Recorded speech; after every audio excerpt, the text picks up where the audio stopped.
Cuando yo era chico, pensaba que iba a ser músico, pero después de estudiar 8 años la trompeta, llegaron los Beatles y obviamente mis gustos cambiaron. Tendría unos 15 años cuando comencé a probar cuánto instrumento musical llegaba a mis manos. La guitarra, el bajo eléctrico, la batería, el bongó, la flauta traversa y otros. A todos ellos conseguí interpretarlos sin pretensiones, pero de manera, digamos, bastante afinada. Obviamente no tardé en armar un grupo inspirado en el cuarteto de Liverpool. Aunque no manejaba en aquel entonces el inglés, la vestimenta similar y la fonética de las canciones fueron suficientes para emular aquellos íconos de mi generación. Mientras mi exploración musical transcurría, estudiaba en el Colegio Industrial la técnica de técnico mecánico. Pese a que el test de orientación profesional al que me había llevado mi padre indicaba que tenía buenas posibilidades en las carreras técnicas, los primeros años en el Colegio Luis Agüergo fueron un desastre. En realidad, no me gustaban algunas materias y principalmente no me gustaba estudiar. Pasaba más tiempo alrededor de la música que con mis libros. Realicé algunas incursiones laborales fallidas en el ámbito de la mecánica, especialmente la del sector máquinas, tornos y herramientas. No fueron del todo satisfactorias, tengo que decir. Duraba en realidad 3 o 4 días en cada nuevo trabajo. Me resultaban muy aburridos. El ambiente me parecía feo, sucio. Los hierros viejos, las caras agrias y la mala onda no eran lo mío. Rápidamente me di cuenta de que mi futuro no estaba allí. Mientras tanto, con el grupo musical nos presentábamos en clubes de barrio y fiestas. Yo cantaba, tocaba la guitarra rítmica, etc. En ese contexto de estudiar de mala gana y trabajar a veces, llegó la primavera de 1963 y viajamos a Italia con mi santa madre Iride. Tenía yo ahí 17 años. Salimos del Puerto Nuevo de Buenos Aires y desde la Darse nos despidió un grupo de mis más queridos amigos. Muchos. Pero mi padre no quiso venir. Fue mucho después que entendí por qué. Su historia de inmigrante, el ir y venir de los barcos, el puerto, las despedidas, todo eso era muy duro para él. Fue una partida emotiva, con lágrimas en los ojos. En ese momento no imaginaba el cambio de timón que daría mi vida. La travesía duró 18 días a bordo del Augustus, un barco que desplazaba 27.000 toneladas, al igual que su gemelo Giulio Cesare, en el cual luego regresé a la Argentina. Ese viaje fue magnífico, lleno de entretenimientos y novedades para mi edad. Viví muchos días inolvidables. Un acontecimiento tras otro se sucedían a bordo, dignos de relatarse en un capítulo exclusivo. Las escalas del paquebote, así le decían al barco, sumaban un plus de aventura. Atracamos en los puertos de Santos, Río de Janeiro, Dakar, Lisboa, Barcelona, Génova, hasta arribar a Nápoles. En cada parada descubría nuevos paisajes, nuevas personas, con sus costumbres diversas que llamaban poderosamente mi atención. El primer hombre de color negro profundo que vi en Dakar me dio mucho miedo.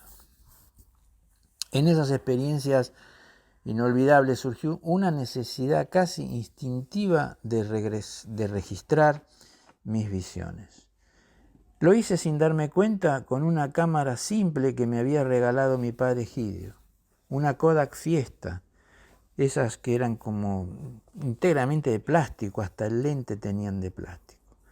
Con este obsequio de mi padre había comenzado a los 15 años a tomar fotos en el barrio, a los vecinos, a mis amigos, al paisaje. Todavía hoy conservo algunas de aquellas primeras fotografías, como en Roma en la Fontana de Trevi, la cual usé como postal personal de fin de año hace ya bastante tiempo. En el puerto de Nápoles, a la llegada nos esperaban mis tíos Giandomenico y Cesarina, ambos hermanos de Iride. Ya en Roma, la ciudad donde nací un 15 de noviembre de 1946, apenas terminada la guerra, y luego de visitas interminables a parientes, etc., finalmente me reencontré con mi amigo de travesía, Mario Benedetti. Mario, un uruguayo, hijo de un ingeniero del petróleo, viajaba en el Augustus con toda su familia para pasar una temporada en Roma estudiando técnicas de perfeccionamiento o algo similar. Hicimos una dupla inseparable. Ya en alta mar planeábamos salir juntos a descubrir Roma. Y así lo hicimos. Durante casi un año vivimos la ciudad a fondo, conociendo juntos cada rincón. Aquellas innumerables experiencias me deslumbraron, despertando la fuerte intuición de que mi futuro estaba lejos de la mecánica y más cerca del arte. Mario me propuso cursar un seminario de cine, más precisamente de neorrealismo italiano, en las instalaciones nada menos que de Cinecittà. Nos dirigimos a la terminal de Vía Tuscolana para llegar a los famosos estudios de cine donde se filmaron las más grandes producciones de los años 50, como Quo Vadis o Ben-Hur. Durante esa semana de película, en todo sentido, mi cabeza explotaba de maravillas por la nueva información, imágenes y experiencias inesperadas. Por ejemplo, como la de transitar por las grandes escenografías ya semidestruidas de castillos medievales o los frentes escenográficos de las películas del gran Federico Fellini. Increíble. Una de las clases fue en el set de filmación de La historia de una monja. Era un inmenso galpón donde se reconstruía una iglesia por dentro.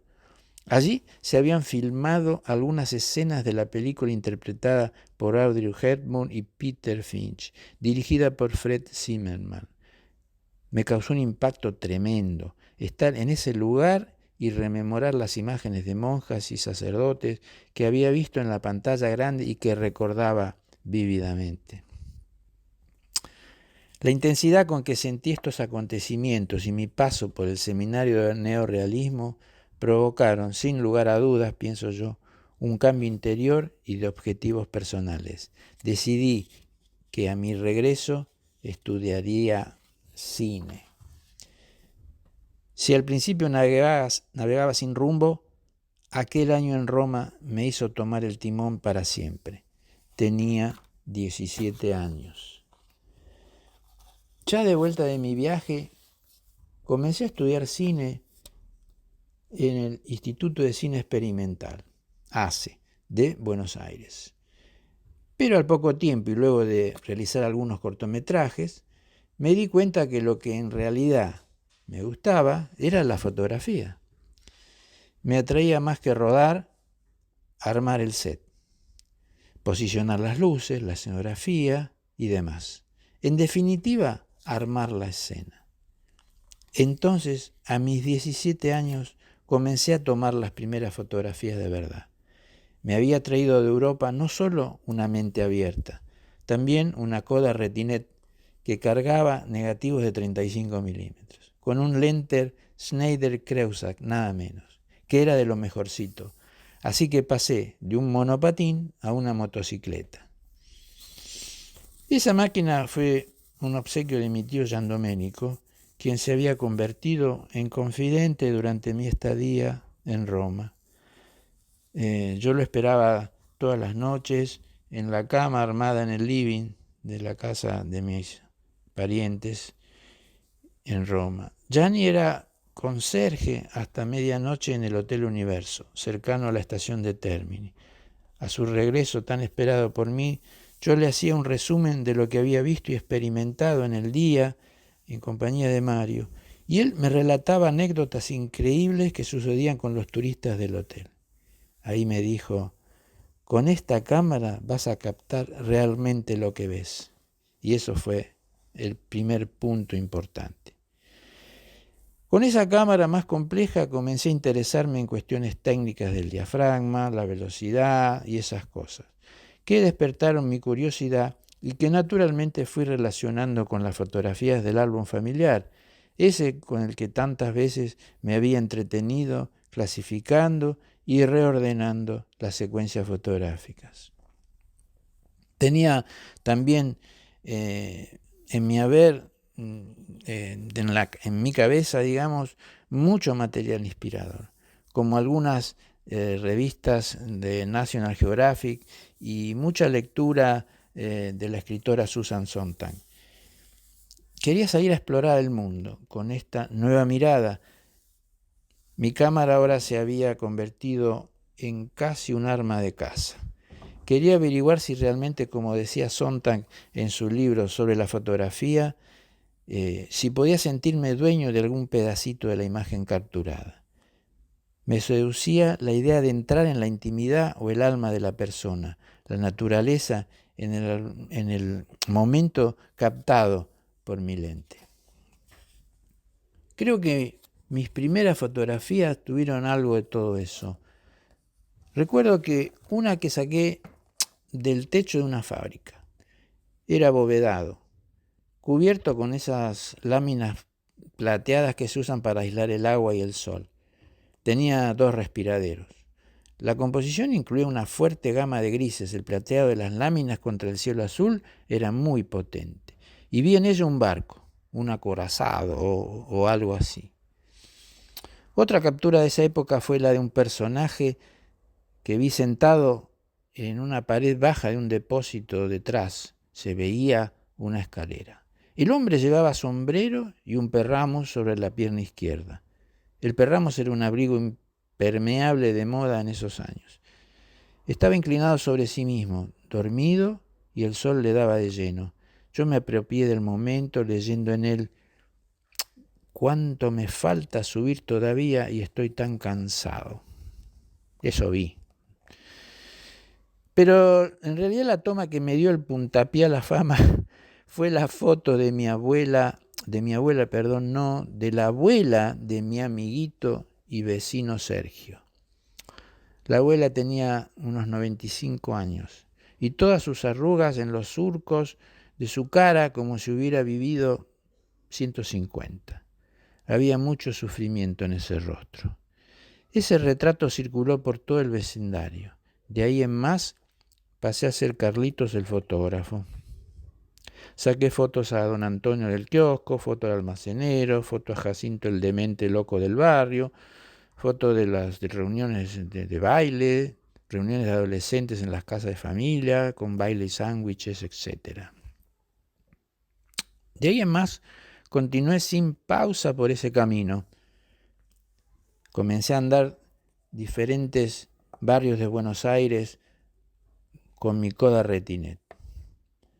Iba a caminar por Palermo, La Recoleta, Parque Lezama, la Boca y otros parajes que insinuaban a su gente, con las luces y sombras disponibles muy interesantes de ver.